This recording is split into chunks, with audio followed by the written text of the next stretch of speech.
What is up, guys? Welcome back to Deeper Dive CFB. I know it's been a long time, guys. It's been about 3 or 4 weeks since I've been doing YouTube videos or doing Instagram content, guys. I apologize for that.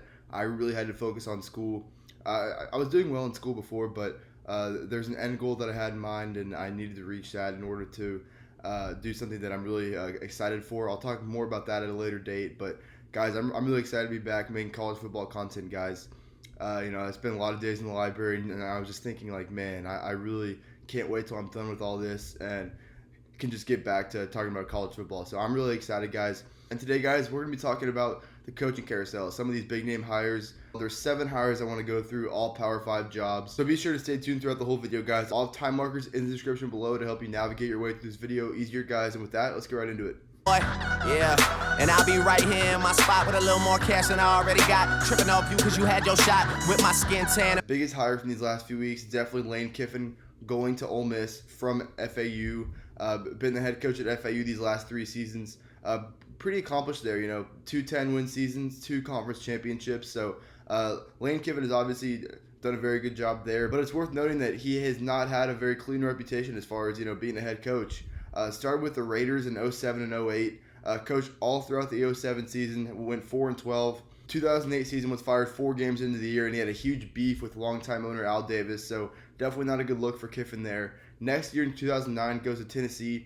I think it goes 7-6 or something like that. But he ends up taking the job at USC the next year. So Vol fans are not very happy with Lane Kiffin to this date. Stays with USC for about 3.5 seasons.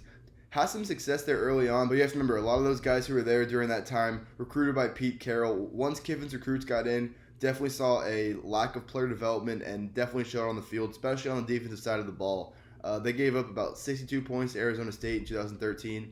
On the way home from the game on the tarmac, Lane Kiffin was fired. So you see what I mean? Like, just not a very clean reputation for Lane Kiffin, but give him a lot of credit. He's definitely turned things around since 2014, joining Nick Saban and Alabama as the offensive coordinator. Obviously led Bama to a national championship win in 2015. But I think the bigger thing about Kiffin's time at Alabama was, and this is what he said, he learned to be more of a head coach more than just a football coach. Obviously head coaches have to know football, and they all have backgrounds as, position coaches, coordinators, all of that. But being a head coach is much more about being the manager and being the CEO of the team. And I think that's something that Kiffin struggled with at Tennessee, obviously at USC. And there's no better guy to learn from than Nick Saban. I mean, he has such a tight grip on that program, obviously led Alabama to so much success. So I think Kiffin's time there has really kind of helped him out as he transitioned to FAU and now to Ole Miss. I think it'll really help him out too. As far as looking at this hire from Ole Miss's perspective, they just needed a change. I love Matt Luke, their former head coach,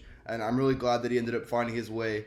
Now the offensive line coach and assistant head coach at Georgia, but I just don't think he's best suited as a head coach. I think he's a great guy. Like I said, he's a great recruiter, but I think he's better coaching a position, maybe being the associate head coach like he's going to be at Georgia. But at the end of the day, Kiffin is a major upgrade for Matt Luke. This Kiffin hire is going to work out a lot like the Hugh Freeze hire. I think it's going to provide a spark to the fan base and obviously a very improved offense. It'll be interesting to see kind of how Lane Kiffin changes up things because Ole Miss was very effective on the ground this year, but obviously he's much more of a passing guy and he's developed a lot of good quarterbacks. So it'll be interesting to see how he develops this offense. But I think Kiffin's personality works so well in Oxford. I think players are already responding so well to this hire. If you'll remember, whenever Ole Miss announced that Luke was getting fired, a lot of players just left the meeting. There was 10 plus players just stormed out. But now that Kiffin is hired, the opposite is happening. Guys who put their name in the transfer portal from Ole Miss are now taking it out and want to be a part of this program. So it's a great hire, guys. Obviously, Ole Miss has 2 very special players on offense, and freshman quarterback John Rice Plumlee and freshman running back Jerry and Ely. You have to remember, Kiffin coached Reggie Bush and Derrick Henry, 2 Heisman winners, knows how to develop guys who specialize on the ground. So I think Kiffin's going to do a great job with those 2 guys. Ole Miss has tons of talent, guys. I think Kiffin's going to get the most out of it. For all these reasons, guys, I think this is a great hire. Like I said, I'm giving this hire an A. All right, guys, next guy I want to mention is Mike Norvell, making the move from Memphis to Florida State. After Willie Taggart was fired from Florida State, I made a video about possible candidates for this job. I mentioned Mark Stoops was my favorite because he'd already cemented himself at Kentucky, kind of building up that program, and he'd also coached at Florida State before. But I also mentioned Mike Norvell. I mentioned Mike Norvell earlier than I mentioned Mark Stoops. So this is something that I definitely saw coming, mostly because Norvell has been so successful at Memphis. Spent the last 4 seasons there to a tune of a 38-15 record and the 24-8 record in conference. Played for 2 AAC championship games. 2017 lost a heartbreaker to Scott Frost's UCF team.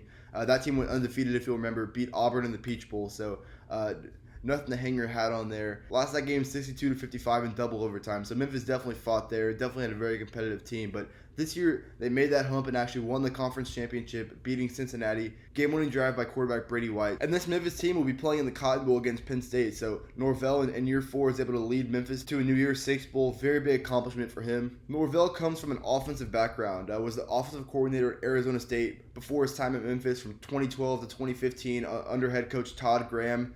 During that span, Arizona State had 2 10-win seasons and a conference championship appearance. Seems to support a very balanced offense, as seen with this Memphis team. I mean, Brady White, their quarterback, who actually came from Arizona State, funny enough, he has 3,500 plus yards passing this year, and then freshman running back Kenneth Gainwell has over 1,500 yards rushing. So very balanced attack.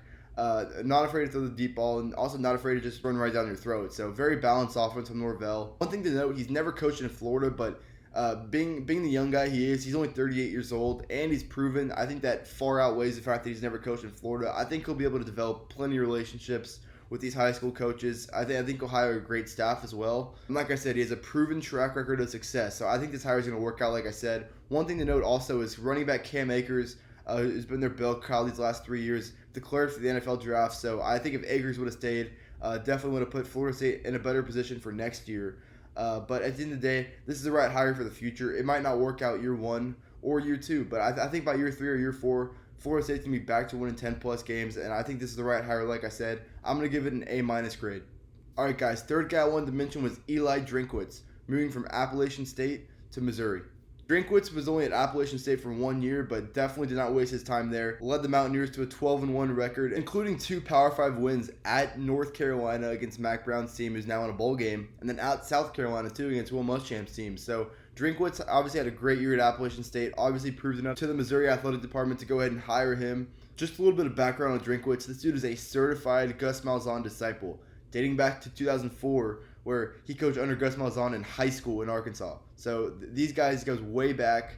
Obviously, it's pretty cool to see how Gus Malzahn, obviously it's been noted that he's kind of a guy who coached in high school, had some success there, and has obviously worked his way up. Drinkwitz is one of those guys who rid on his coattails and was able to do the same. He worked at Auburn from 2010 to 2011, obviously got a ring, winning a national championship. 2010 was when Cam Newton was there. They beat Oregon in the national championship game. Gus Malzahn was OC, and Drinkwitz worked as an analyst under him. Followed Gus to Arkansas State when he took the head coaching job there in 2012. But after Gus Malzahn took the head coaching job at Auburn in 2013, Drinkwitz went a separate direction, heading west and going to Boise State. He eventually worked his way up to be the offensive coordinator in 2015 and impressed North Carolina State enough to become their offensive coordinator in 2016. While he was at North Carolina State, he was able to groom up Ryan Finley, who followed Drinkwitz from Boise State, from a virtual unknown quarterback to eventually a guy now who's playing for the Cincinnati Bengals. Finley started all 39 games in that 3-year span, won 9 games in 2017 and 2018. And like I said, he's now on the Bengals, ended up being a 4th-round pick this past season. So it all just goes to show that Drinkwitz has been a direct part of crafting a next-level quarterback. And honestly, I think that's his best accomplishment up to date. Like I said, Appalachian State went 12-1, but you have to remember, he's only there for 1 year. And Scott Satterfield, who's now the head coach at Louisville, was at Appalachian State for 7 seasons. Those were all his guys, and Satterfield did a great job building up that program. Drinkwitz came in and sustained it, but a lot of what you saw on the field this year was Satterfield's doing. And like I said, give Drinkwitz credit. I mean, it's not like he could just roll in there and do whatever he wants. He still had to coach, and he obviously did a good job. But I think a lot of that credit has to go to Scott Satterfield. The only reason this hire concerns me is because, like I said, Drinkwitz walked into a great situation in Appalachian State with the Mountaineers going 11-2 the year before he got there, but that is just not going to be the case with Missouri. They're straight off a 6-6 season where they had a 5-game losing streak. They've had problems with the NCAA that have resulted in sanctions that reduced scholarships and prevented them from going to a bowl game this year. Because this program is in so much turmoil right now, I think Missouri should have gone with a more experienced head coach. Drinkwitz, like I said, he's just never built a program up by himself. He's only been a coordinator for about 4 years and he was a head coach for 1 year. So I don't think he's qualified enough to just make that jump to be an SEC coach. Yes, he's a young hire, and yes, he's a great offensive mind, but I just don't think he's proven that he has those leadership skills to lead a program like Missouri, who's in the SEC. Maybe I'm wrong. Maybe Drinkwitz will bring a bunch of swagger over to Columbia, Missouri, a bunch of energy behind that program, but at the end of the day, I really just don't like this hire right now, and that's why I'm giving it a C. Alright guys, I'm really excited about this one, guys. Fourth guy I want to talk about is Sam Pittman, going from the O-line coach at Georgia to the head coach at Arkansas. Pittman's journey to becoming the head coach at Arkansas is very unique.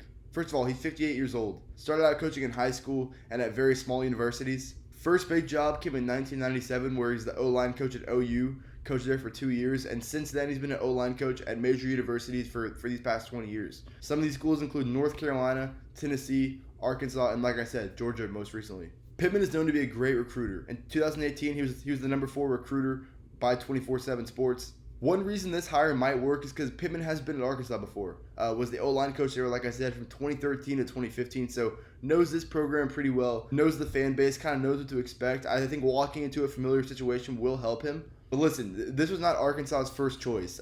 No secret that they wanted Lane Kiffin and Mike Norvell, but at the end of the day, this is not a stable enough program to attract those guys. Those guys ended up at much better spots than Arkansas. I've been saying this for the longest time. I think Arkansas should have gone 100% after Mike Leach. I think Mike Leach would have accepted that job. I think he would have accepted that challenge to kind of just turn around a program like he had with Tech, like he had with Washington State. I think he would have been successful at it. Obviously, Arkansas didn't really have the foresight to do that. I'm not saying I hate this hire, because I don't. I think one thing that does concern me is Pittman has never been a head coach or even a coordinator. So he really only specialized in one position. Yes, the offensive line is very important, and I think Arkansas will be able to recruit well there. But this just reminds me too much of Matt Luke at Ole Miss. A guy who's a position coach, a great guy, a great recruiter, but is that going to translate to being a great head coach? Personally, I hope I'm wrong, because I do want to see Sam Pittman, such a good guy, succeed at Arkansas. I don't think it's going to work out, especially in the short term. I mean, it's going to take a long time either way, but I don't think Sam Pittman's going to work out. And that's why I'm going to give this hire a C- grade. Next guy I want to talk about, guys, is Jimmy Lake, who went from the defensive coordinator at Washington to the head coach. Chris Peterson unexpectedly announced that the Las Vegas Bowl against Boise State would be the last game he'd be coaching at Washington. But luckily for Washington, they felt they had a guy in-house who was going to be able to take over for Peterson. Lake has been with the Huskies program since 2014, coached the DBs, and then became the co-defensive coordinator right up until 2018 when he became the full-time defensive coordinator for these past 2 seasons. Played safety at Eastern Washington, and all his college jobs have been in that Northwest region, Boise State, Montana State. So knows that region very well. I think that'll help him in recruiting. Obviously, having experience already at Washington, already knows how to recruit pretty well. One other thing is he's coached in the NFL. He coached 6 seasons in the NFL from 2006 to 2011 with the Bucs and the Lions, and I think garnering that experience, I think coaching in the NFL really gives coaches a big boost. I think while it is different than college football, I think a lot of those guys who they learn from are very good coaches. I think there's a lot of valuable lessons to be learned. I think Jimmy Lake coaching in the NFL definitely gives him a leg up. So obviously Lake has a great resume, but you have to remember he's only 42 years old too, so it's still a fairly young guy. Fox college football analyst and former Washington quarterback and NFL quarterback Brock Huard loves this hire. He's very close to the program. Says Jimmy Lake is a great leader.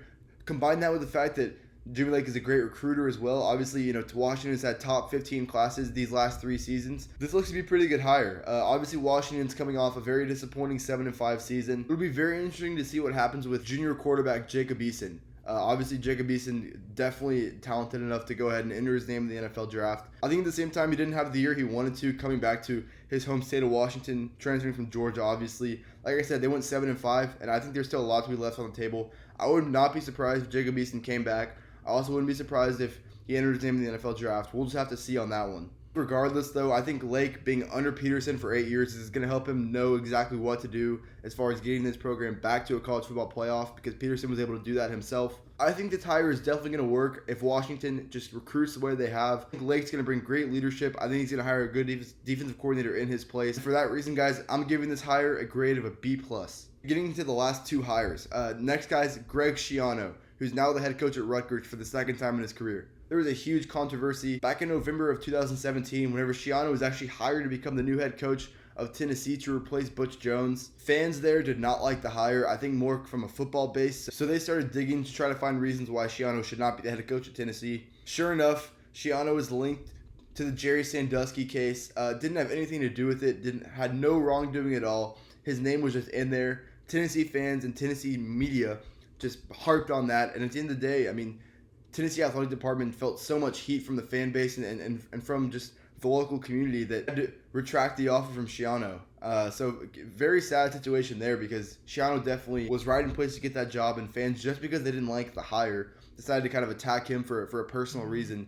Definitely not ethical there. But like I said, it's good to see Schiano get another opportunity as a head coach. And this is a great fit, all things considered. I mean, like I said, Schiano was the former head coach at Rutgers from 2001 to 2011. And he actually led them to a winning record, 68-67. That included an 11-win season in 2006, plus 2 9-win seasons in 2009 and 2011, his last season there. Just considering where Rutgers is at right now, I mean, they're probably the worst Power 5 team in college football. I mean, the fact that Greg Schiano in 11 seasons had a winning record there, I mean, they should go ahead and build a statue for this guy, because seeing how far this program has dropped since he's left just shows how good of a coach he is, shows how good of a fit he is for that program. I think this is a great hire, guys. We've seen guys kind of have second stints at a place they built up. You know, Bill Snyder at Kansas State, now Mac Brown going back to North Carolina, and those guys are starting to prove that it works. I think Greg Schiano going back to Rutgers, I think, you know, obviously coaching under Urban Meyer at Ohio State as their defensive coordinator past 3 years. I think Schiano is very plugged in as far as the Big Ten goes. And despite all this, he's only 53 years old. So for all he's accomplished, still pretty young. Maybe Tennessee fans didn't want him, and that's their opinion. But at the end of the day, this is a great hire for Rutgers. And that's why I'm giving this hire an A grade.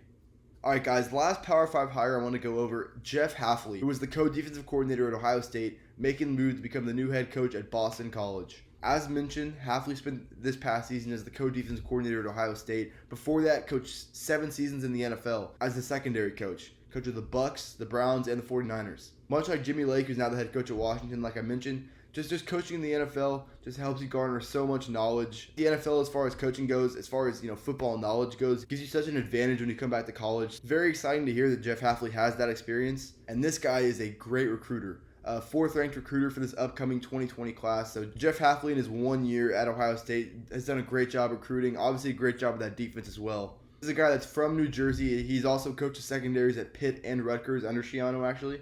So knows that region very well. I think Boston College, you know, moving on from Steve Adazio, who's a much older guy, I think they kind of need that young gun to kind of help in recruiting that Northeast region. And Hafley fits that bill. He's only 40 years old. So I like I said, I think it's a great fit. The only concern is there's a lack of head coaching experience there. That's going to be a concern for all these guys, like Sam Pittman or Jimmy Lake or any of these guys. Also, he's never really ran the show as a coordinator either. Obviously, he's the co-defensive coordinator now. There's a lot of credit being tied to his name, but he's never just run the show by himself. So it's going to be interesting to see how this works out. I think the pros certainly outweigh the cons. I think he's going to do a great job recruiting. I think he'll hire a great staff. For that reason, I'm giving this hire a grade of a B. Alright guys, that's going to wrap it up for today's video. Very interesting always just to see how this coaching carousel ends up. Sometimes, and I hate to say this, kind of the off-the-field stuff is more entertaining than the on-the-field stuff. And I think certainly just seeing where guys end up as far as the coaching carousel goes, always a very exciting time of the year, but definitely not more exciting than bowl season, guys. And I did want to mention something. I am going to be creating a Bowl Mania group on ESPN, much like College Pick'em, except it lays out every bowl game. You get to pick from that, and you get to rank based off how confident you are. It does take a little bit of time, but at the end of the day, guys, it probably takes about 10 minutes. So just be on the lookout for that, guys. I am going to be making a group soon. Trust me, y'all be seeing this all over my platforms, Twitter, Instagram, and then here on YouTube. I'll do something about it here. Doing a tutorial for how you can join my group, but just be on the lookout for that, guys. As far as my YouTube coverage for some of these bowl games, I'm probably going to go week by week, just kind of breaking down some of the biggest games of that week. I'm obviously going to devote some extra time to some of the bigger bowl games. Obviously, you know, LSU, Oklahoma, and then Ohio State, Clemson are going to get a lot of coverage. But there's plenty of other good games as well. All those New Year's 6 games are going to be good. Alabama, Michigan will be good. Texas, Utah will be good. So at the end of the day, guys, very exciting time of the year as this college football season concludes. Bowl season is always very fun. As far as my schedule for the rest of this week, guys, I'm probably going to put out one more video just kind of previewing this weekend's coming bowl games. Just kind of the rest of the bowl games that lead up to Christmas Day. Most of the bowl games before Christmas aren't very high profile, but I think at the same time, we can still have some fun with them. I definitely will be posting another video this week, guys, so be on the lookout for that. And with that, guys, that's all I got for y'all. Like I said, it's great to be back making videos, guys. Stay tuned. All bowl season is going to be new videos, so stay tuned for that, guys, and we'll see y'all next time. Thank you.